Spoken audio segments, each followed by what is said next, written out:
Assalamualaikum warahmatullahi wabarakatuh. Waalaikumsalam warahmatullahi wabarakatuh. Semangat pagi. Pagi luar biasa. Apa kabar hari ini? Alhamdulillah luar biasa. Allahu Akbar. Oke, terima kasih untuk hari ini. Sebelum masuk ke pembelajaran pada pagi hari ini, Bapak mau tanya dulu untuk kehadiran. Siapa yang tidak hadir pada pagi hari ini? Ketua kelas? Hadir semua ya? Alhamdulillah ya, semuanya hadir. Berarti pada hari ini semua dalam keadaan sehat walafiat. Semuanya hadir. Semoga kita tetap begini terus ya sampai dengan pembelajaran selesai. Selanjutnya kita belajar. Marilah sama-sama kita berdoa. Berdoa mulai. A'udzubillahi minasyaitonirrajim. Bismillahirrahmanirrahim. Raditu billahi rabban wa bil islami dinan wa bi Muhammadin nabiyyan wa rasulan. Rabbi Zidni ilman warzuqni fahman. amin. Kenapa kita sebelum belajar harus berdoa? Karena supaya ilmu yang kita dapat pada hari ini menjadi barokah dan menjadi ilmu yang Baik. bermanfaat bagi kita semua. Kemarin tanggal 17 Agustus kita merayakan apa? Hari Kemerdekaan Republik Indonesia yang ke 80 dan ke 80. Kalau yang tahun lalu itu yang ke 79, sekarang ke 80. Jadi marilah sama-sama kita menyanyikan lagu Indonesia Raya untuk memperingati hari kemerdekaan. Perhatikan sini di depan semua. Semua berdiri, silakan.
Selanjutnya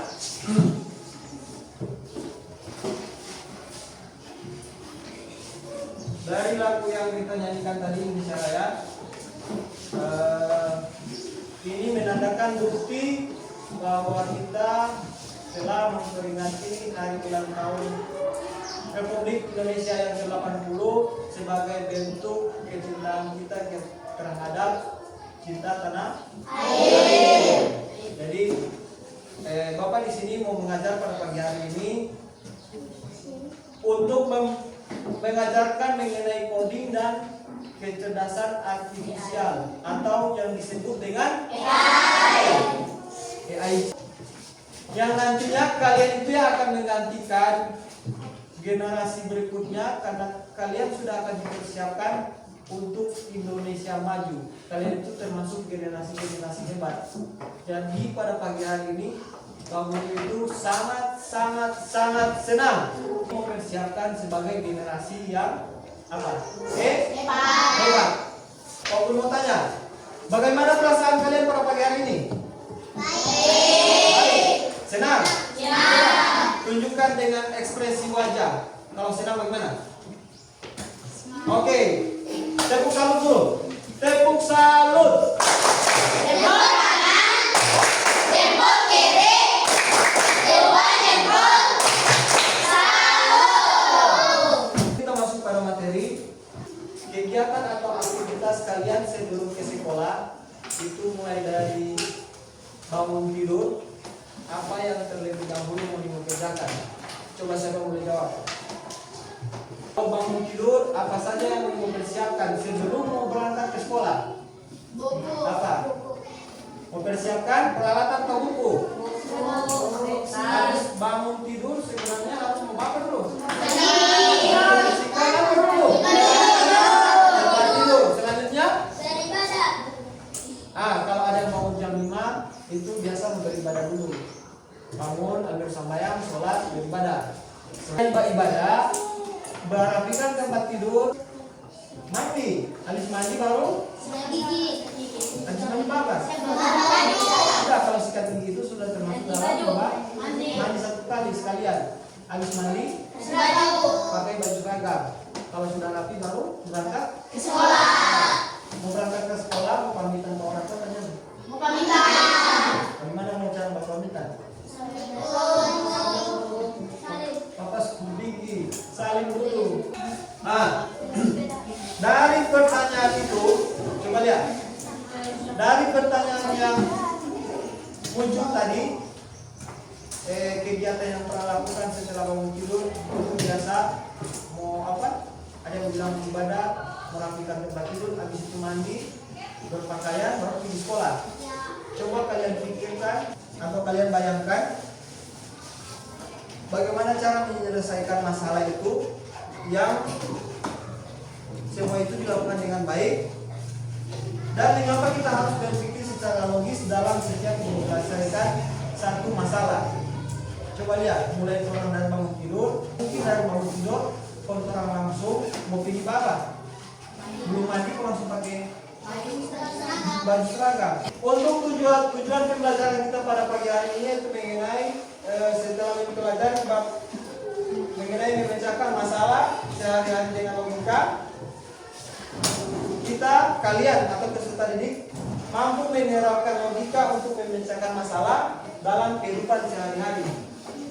Yang kedua, mengenal konsep berpikir komputasional dalam kehidupan sehari-hari dan menuliskan urutan instruksi secara logis. Yang secara logis itu yang secara logika, yang masuk akal. Untuk lebih paham dengan penjelasan Pak Guru ini, coba kalian nonton video yang Pak Guru akan menayangkan di sini.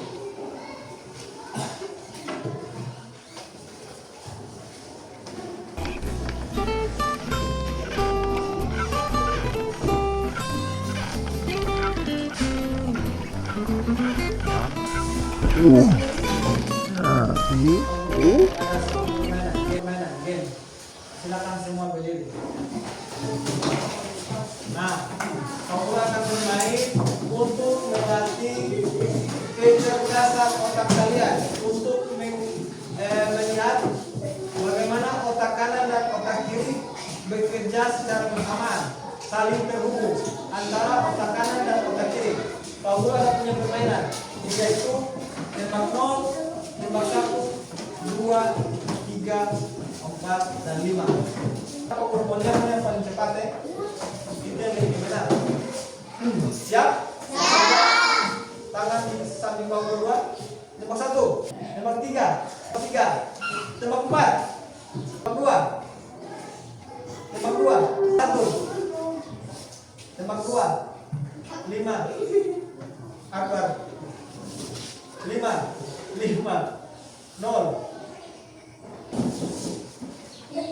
nol.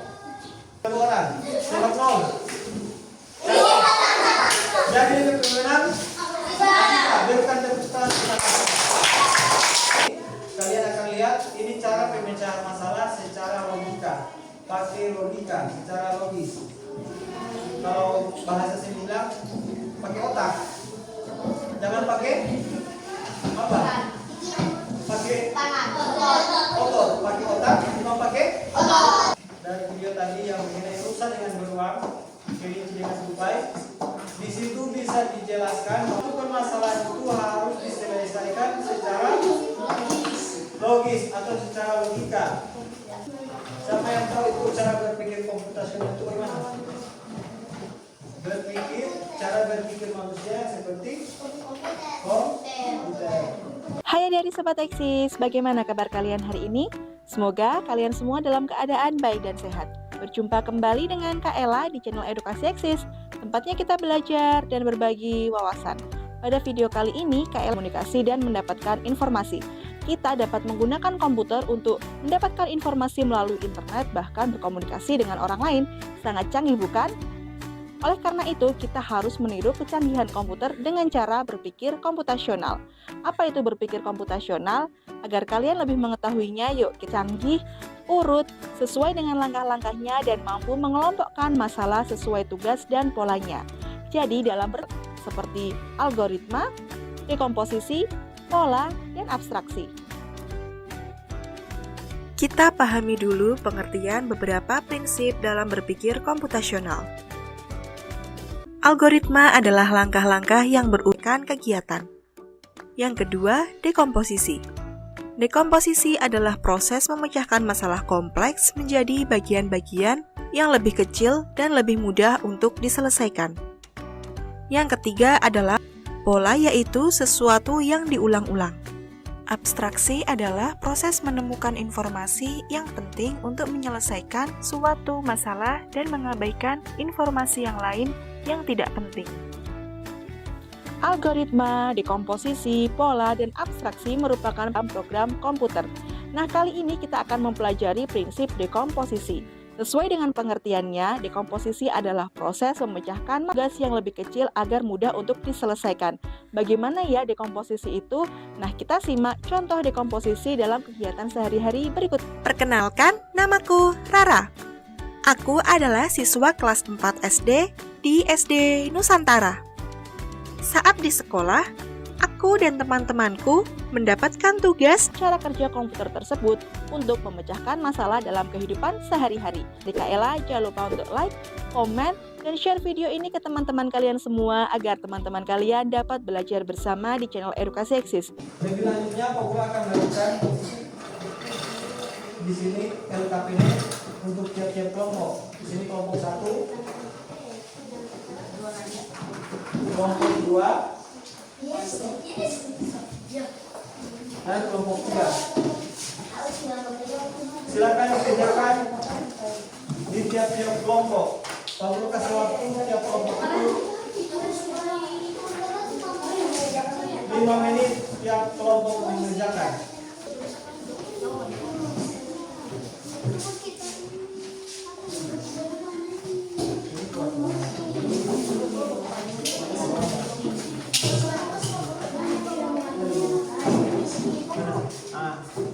Mbak, yang itu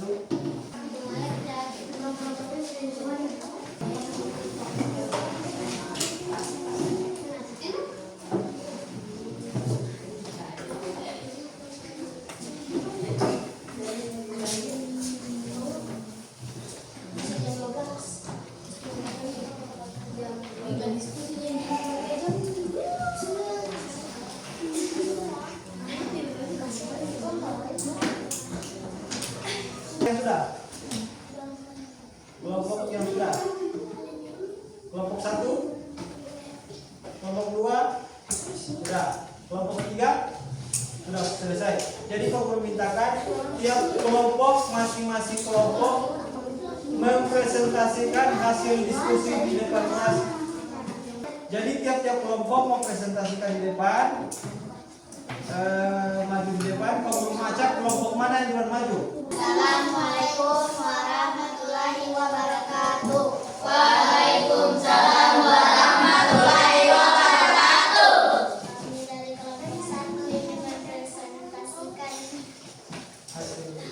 kami. Langkah-langkah untuk membuat mie instan. Langkah-langkah pertama, siapkan bahan dan alat. Bahan 1 bungkus mie instan dan air secukupnya. Alat yang digunakan panci, mangkuk, sendok, dan garpu. Langkah-langkah kedua, didihkan air dalam panci. Pastikan airnya cukup untuk merendam mie agar tidak lengket. Langkah kedua, masukkan mie ke dalam air mendidih. Langkah ketiga, masak mie selama waktu yang tertera pada kemasan biasa sekitar 2-3 menit.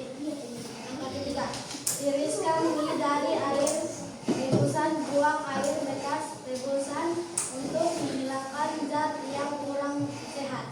Langkah keempat, tuangkan bumbu ke dalam mie yang sudah ditiriskan ke dalam mangkuk. Tambahkan sedikit air panas atau air rebus baru agar bumbu larut dan tercampur rata. Langkah kelima, aduk dan sajikan.